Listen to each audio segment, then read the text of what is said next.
Hello everyone, and welcome to Timberborn, the new game that I'm going to be starting right now on my channel. Timberborn is a simulation strategy city builder. I like to compare it to a game that's actually quite old, I guess, at this point, called Banished.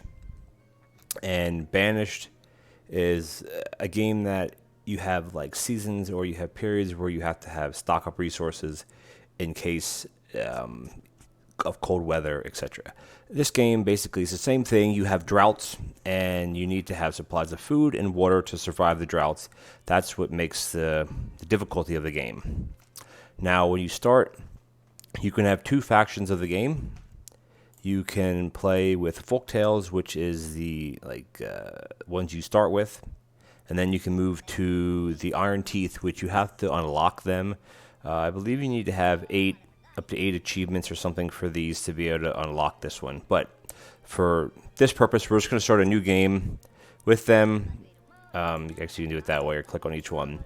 And it says, Folktales, easygoing but hardworking. Folktales are expert farmers. They respect nature and it rewards them with plentiful bounties. Their motto, comfort, food, and sturdy wood. Which is funny because they're beavers. So basically, you just click next, and in here you can choose the different maps. For here, we're just going to pick the recommended map and hit next, and you can start random difficulties. So easy, still learning, relaxed building experience. Settlement starts with abundant food supply or abundant supply of resources. Consume less food and water. Droughts are rare and short. Normal, want a little bit of a challenge. Settlement starts with moderate resources. Droughts are milder and we get worse over time. And hard, you hardly have any resources, and your droughts are very bad and become even worse. But for this gameplay, I think I've done someone easy and I find it too easy. Now, saying that, if we end up all dying, if my beavers end up dying in a few episodes, well then, so be it, and you can make fun of me for it. But I think we're just going to play on normal, and the planes recommended your normal start. And there is a base tutorial to the game, but honestly, it's not very good. Now, I'm sure they're going to be working on it as time goes on. They're always, doing things to the game, which is a good thing to see. And this game is available on Steam. I'm not sure if it's available anywhere else, but it's available on Steam, and I'll link that down below. Okay, here we are. As most games, spacebar. If you follow my mouse, the top right-hand corner, you have speeds. You have 1, 2, 3. I play a lot on speed 3. It's just, with these type of games, it takes forever to do some things sometimes, and just sitting here in real time doing it is not fun to watch either. But anyway, this is the map. It's not, pretty barren, isn't it? Now, there are controls. Middle mouse button moves the map around. Right click and drag goes up and down and side to side like that. And then left click is your action buttons. But as you can see, there's a lot to go over, and I'm not going to go over every little detail about instead of running like a tutorial here. You have information at the top: food, water, wood, etc. You have things along the side: population, where people are employed at. This will fill up as we start adding buildings. Down here at the bottom, we'll run through real quick. This is cutting trees, planting crops, planting trees and bushes, demolish.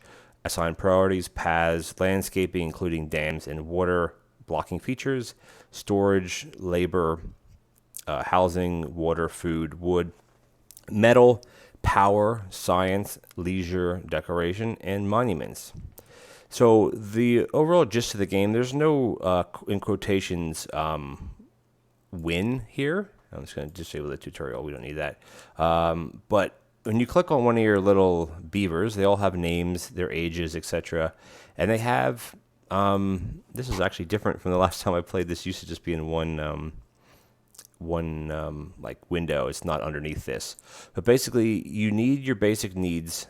If you hover over these, does it still tell you? It doesn't tell you. Okay, this is different than when I played a few months ago or another month. You used to be able to hover over these things, and it would tell you what the bonuses are. But in any case, you have things here. You have hunger, thirst, sleep, which they need to survive. nutrition, and all these have stars next to them. These just give you bonuses to various things. Same thing with awe and happiness is all the same thing. And right now their well-being is at 3. Now if you click on the top left, it brings you a whole overview of the whole colony. And here it says to unlock the Iron Teeth, you need to reach an average well-being of 8 while playing Folktales. And of course I unlocked it, but this message doesn't go away. It'll say locked or unlocked. And these things I'm going to have to check on this, because you used to be able to hover over these and it would put a tooltip about what the bonuses are.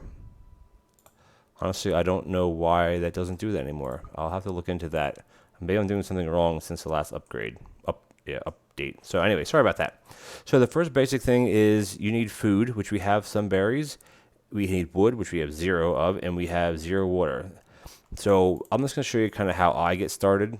You start with 1, 2, 3, 4, 5, 6, 11. 4 children, which means they can't work up until a certain age, and then adults can work.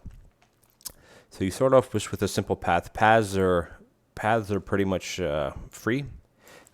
And then, right now the game is on pause. Now it's mainly because I like to get my things laid out, and R rotates like a lot of games, and you need to have the back right part of this looks like the pump that has to be in the water for it to count. And then again, you just click and drag for paths, and then that's going to build. The next thing you want to build here, actually what I always also build is I build a storage tank. Now you see things that are locked, and they're locked because you need science, which I'm not sure if we'll get to science this episode, but maybe. But I know I'm clicking kind of fast, so if you hover over an item, it tells you what it requires. Small storage tanks just need logs. Things in the beginning usually just need logs. Some things will need planks as you start unlocking other things, like the water dump.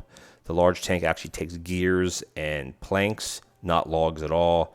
Irrigation tower takes logs and planks, etc., etc. But the first thing I put down is water. And now certain buildings, if you hover over them, underneath, I can't move the mouse or it will go away. Under where it says water pump, it has a 1 and looks like a little icon with a crown on it, which I think is just a symbol of a beaver. But anyway, it says 1, so that means it takes 1 worker to work there. So keep that in mind as you're building, because you only have a certain amount of adults. And the second thing, wood. We need a lumberjack flag, and as you see when you place it, it gives you a bit of an outline, and that just basically means that whoever works in this lumberjack flag, it can reach anything that's within the boundaries. Now, there is a bunch down here, and there's a lot over here, which we'll collect later on. And up here, you need to have steps to connect your areas, which is why you see the outline just goes around the base of the upper mountain there. Your workers won't go up there unless there's steps. Now, there are steps over here, which is why you see this expanding because of putting it by the steps. But for now, we'll just put it here. And then, obviously, not a lumber mill. I want a storage pile, a log pile. And that just means that when they harvest logs, they will just put it in there. Now, again, as I said before, paths are the only thing I believe that are free. So don't be afraid to put paths everywhere. The beavers use them, and I don't know if it outright says you have a bonus, but they do walk on the paths. Okay, so we have wood situated. Now, the next thing is to put a big old path. Let's see, let's go right along here. And the wood thing is the wood gathering flag the lumberjack flag is similar to the gatherer flag. Gathering flags will gather berries, and they'll only gather berries. They won't gather crops. So there's 1, 2, 3 employees. The district center, you can have up to 4.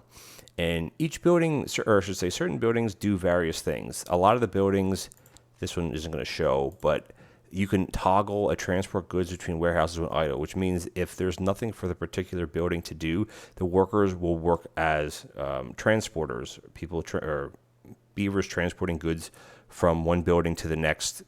For example, here, when this produces water, someone has to transport it to the barrel. There's no pipes for that in that regard.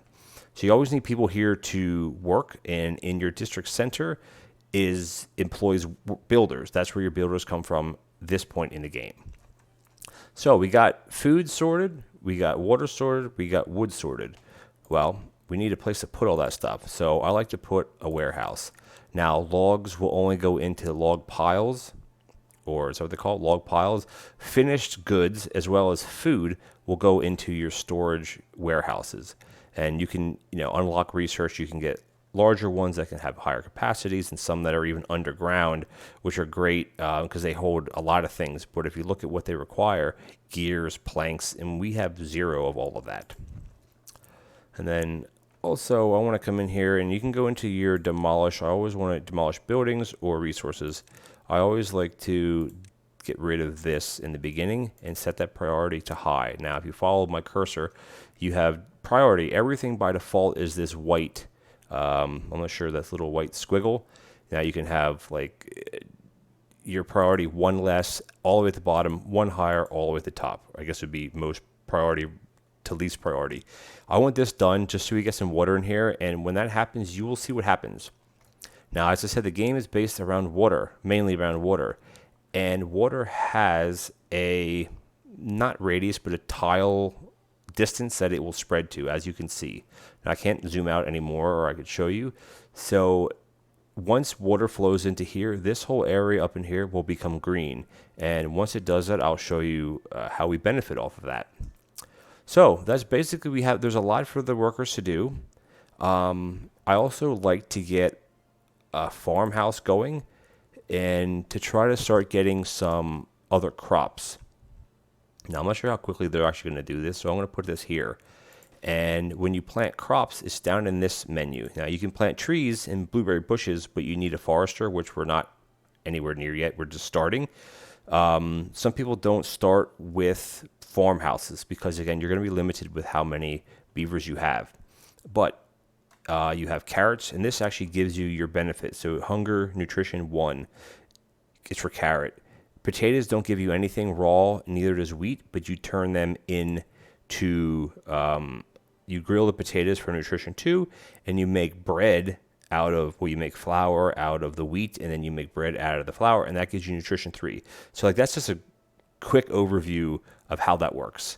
There's not a lot of food like items. There's not a lot of, like, wood is wood and metal is metal and berries are berries. Like, there's not a lot of diversity at this point, but the basics are the same. And as long as their needs are met up here, they will be happy and they will want to produce other beavers. So I'm going to let this run. Actually, let's get some housing in while we're standing here. That's the last thing that I like to do in the beginning. And I think we're actually going to put our housing up here. Let's just make this a double path over to here. And housing, again, housing has various types.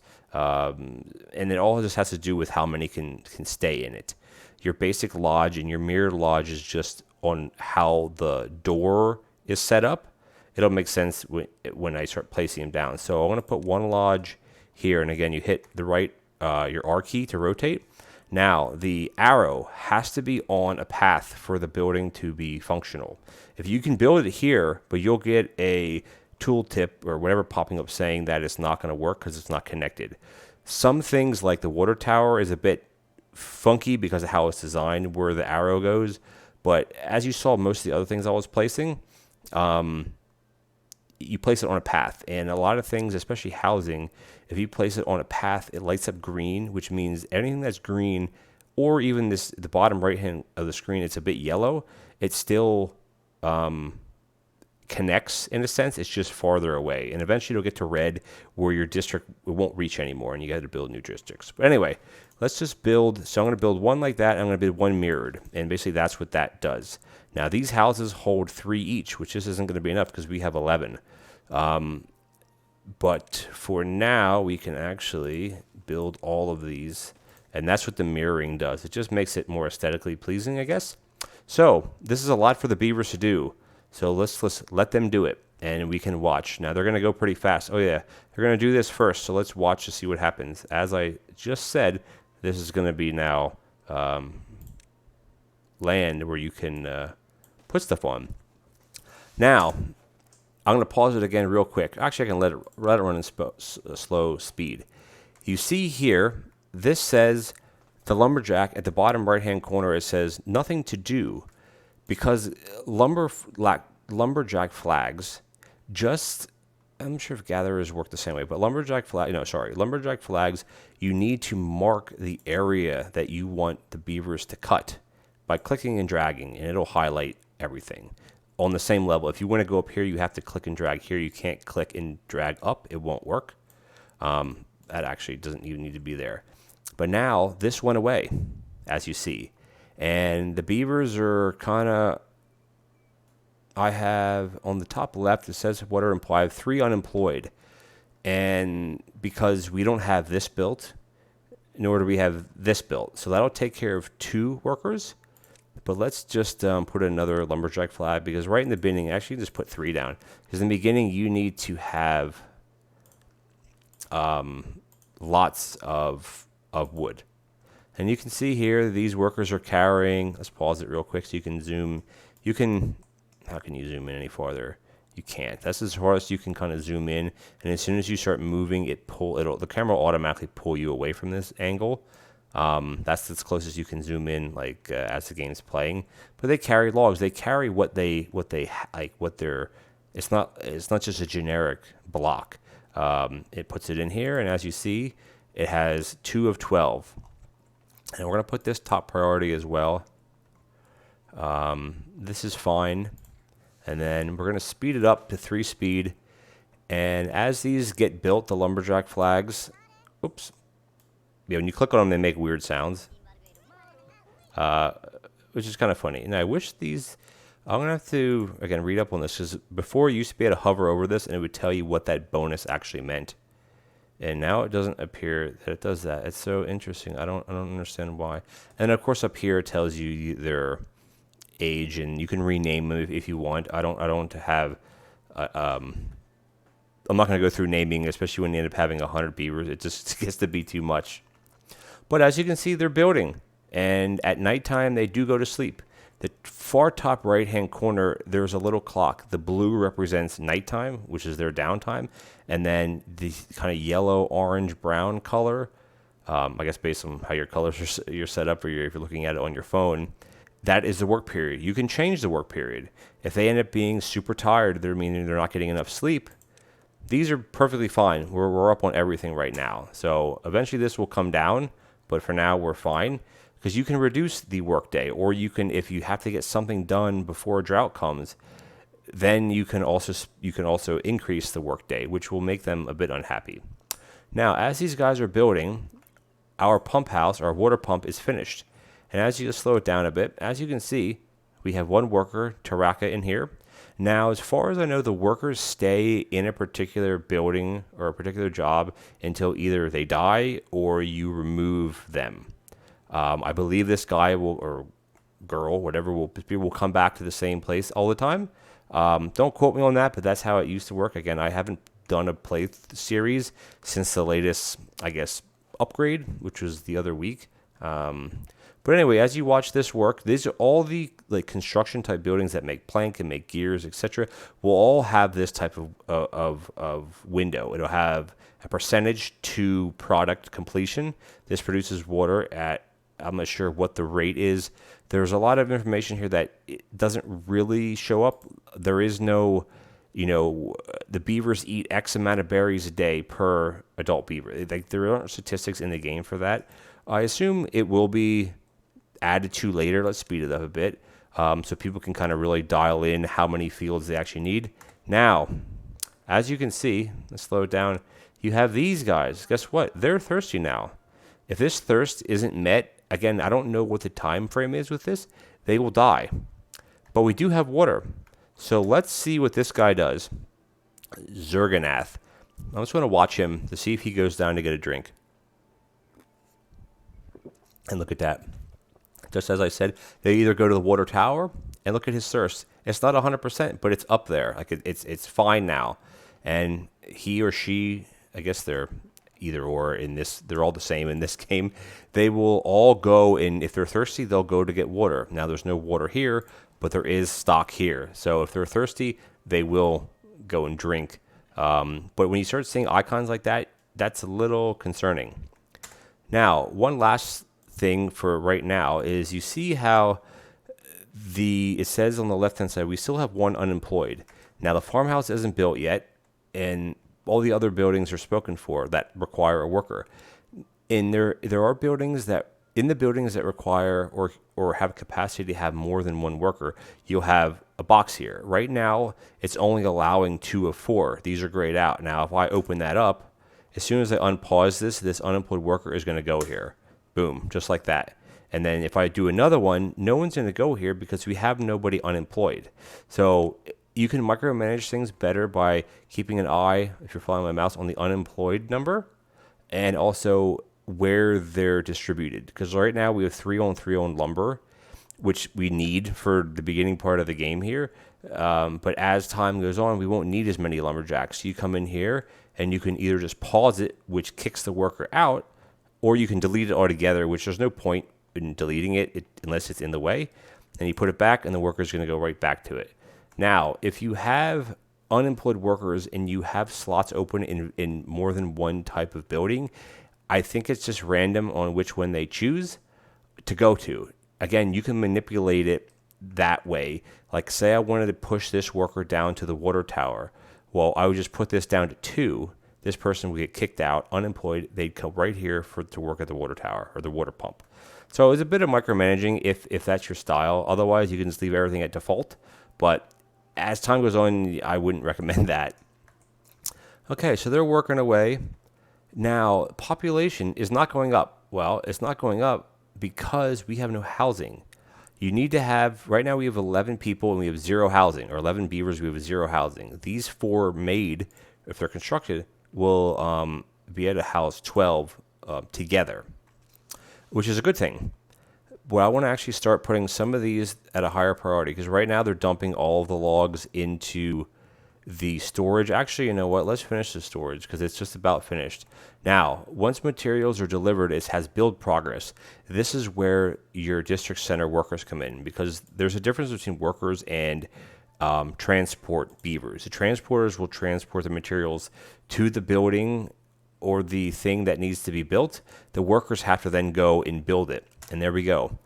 I'm not going to go into huge detail about this because it doesn't actually work. You could put a desired amount of berries in here, but they will continue to put berries in here until it's full or until you uncheck berries. The limits are kind of like soft limits. It's just how many you desire, but there isn't a better way to micromanage this, unfortunately, other than unchecking something that you don't want in, and it'll never get put in there. As time goes on, you're going to have tons of these storage units around, and that's where you can start micromanaging to have one with food, one with wood products, one with gears, one with scrap, etc. Let's just let this play because I want to get these housing built. Because once housing is built, if there's an open slot in one of the houses, the babies will produce the beavers will produce a baby. I don't know if you have, I don't know like the algorithm of how fast it works. Like you don't know. And one of these benefits, which I think actually used to be social life, we used to be able to hover over this and it would tell you that this would give you a bonus to fertility if this was met. So obviously you would get baby beavers faster, but again, you can't hover over this anymore. It kind of bothers me now that I'm looking at it. But now that we have 2 houses up, if you look over to our housing, which is the middle kind of section here on the left, it says Lodge 3 for 3, Lodge Mirrored 3 for 3. Now they are labeled differently because they are 2 different things. And we still have 5 homeless. So let's, when morning comes, we're going to prioritize these 2 to get built over the farmhouse because I want to get housing for them. Because if you have housing, you will have a comfort bonus. And as you see, we have 6 that are housed. We have 6 that have comfort bonuses. When they all get done, there'll be 12. So you want to have these maxed out at all time, meaning all the beavers that you have in your town have the same levels of everything. Because if you're lacking some of these, then you're not going to get the achievements. I'm not sure if they're achievements, but you won't get the bonuses for that. So let's just close that off and let this run a little bit more. I guess it would help if I press that button. So this is kind of how the game starts. You let the beavers Now again, you could do this in 1x speed, and you could build things as you want. As a new player, you want to make sure you have water, logs, and food sorted first. They have to be done first, because if not, your beavers will die of hunger and thirst, and then you're screwed. When buildings are full, meaning their storages are full, you'll have this icon, which basically just says it's full. I wish there'd be a better way to have like an icon for it being full than this, because it makes it look like there's a problem here, but there's not. It's just full. And this one here just has one. So the rest of this water, when it's pumped, will just go into this one. And you may say, well, we have a pump station, a water pump. Why do we need storage tanks? Well, that's for when the drought comes. When the drought comes, the river dries up. All this green turns to this kind of deadish, almost looks like a sun-baked pan, like in the desert, or like the African desert, or the Mojave Desert, or something like that. Sahara Desert, I think that's what I was thinking of. But these guys, this one's probably thirsty, so let's go watch to see what he's going to do. He's going to go... Oh, he's actually carrying water back and forth. And some beavers, they have one task. They carry water from here to here, and then they go up and do something else. Which either means that his job probably is in the city center, because there's nothing being built except this, and it doesn't take 3 of them to build it. And as you see, we do have another unemployed because one of our baby beavers grew up. So the only place we have to put him for now, is this finished yet? For now is here. And which is fine as well. Now, any building you can pause. You don't delete them per se. You can pause them, which kicks a worker out, which puts the thing idle. Now, where an instance of that would make sense is if a drought is nearing, your water supplies are like topped up. As soon as that drought hits, this worker will become idle. He'll have nothing to do. So if you have a field, for instance, of carrots, if the carrots are matured when the drought comes, you can still harvest them. But they have a shelf life of a certain amount of days or hours or something like that. So it's a good practice when a drought comes to try to get all your crops in as much as possible. So again, that's how you can micromanage your beavers, so they're not just idle for too long. We have none employed. Everyone has a job. As soon as this finishes, I can actually start laying out some fields. We're going to go into plant crops. Now, the first thing you always start with is carrots, because it's a quick grower. I want to make eventually these will go away. We'll make a patch here. If you see, it says here days to grow 4, and you get 3 out of it. So it's a 4 to 3. So it's less than 1 per day, but it's very good. The potatoes take 6 days to get 1, and the wheat takes 10 days to get 3. Now those you turn into other products, which is a nutrition bonus, but to start off with, go carrots, 100% carrots. And as the game progresses, let's click on this again, you have like say nutrition 1, 2, 3. Throughout the whole entire game, the beavers need to eat carrots to keep the nutrition 1 up. They'll need to eat potatoes to keep their nutrition 2 up, and they'll need to eat bread to keep nutrition 3 up. So all the foods, it's not like when you get halfway through your playthrough, you're like, I don't want to grow carrots anymore. You have to. If not, you won't get these, your well-being won't be up. And especially if you're just starting out, you want to unlock the iron teeth, you need to have 8 well-being, 8 of these bars filled completely up at one time, which means all your beavers have the same stats, if you will. So it takes a while to do that. So let's see if we can get, the episode is getting a bit long here, but for the first one, I think we made good progress. It was a bit kind of rushed, so I apologize if it seems to be rushed as far as like, okay, place this, place this, place this. But there are, this isn't made to be a tutorial, like a slow tutorial. But the end of this day, we have 2 children, 9 adults. Everybody has a house, everybody is fed, everybody's comfort, and everybody's employed. That can be employed, of course. So that's a good day. I think we're going to actually end the episode here. It's a good place to stop at night here. We're on cycle 1, day 4. So in 4 days, 4 beaver days, this is what they've accomplished. And I think going into next episode, we're going to start getting into doing science because this wood is being depleted. So we need a forester. We need science for that, and we need planks for that. And for planks, we need power. And for power, we need more logs. So this is where things start ramping up as far as how many workers you need, which is where we're going to get right back into having more housing and start micromanaging some of these worker needs. Anyway, thanks for watching. Please comment, like, and subscribe, especially if you're new to the channel and new to the video. And we'll catch you in the next one. Thanks for watching.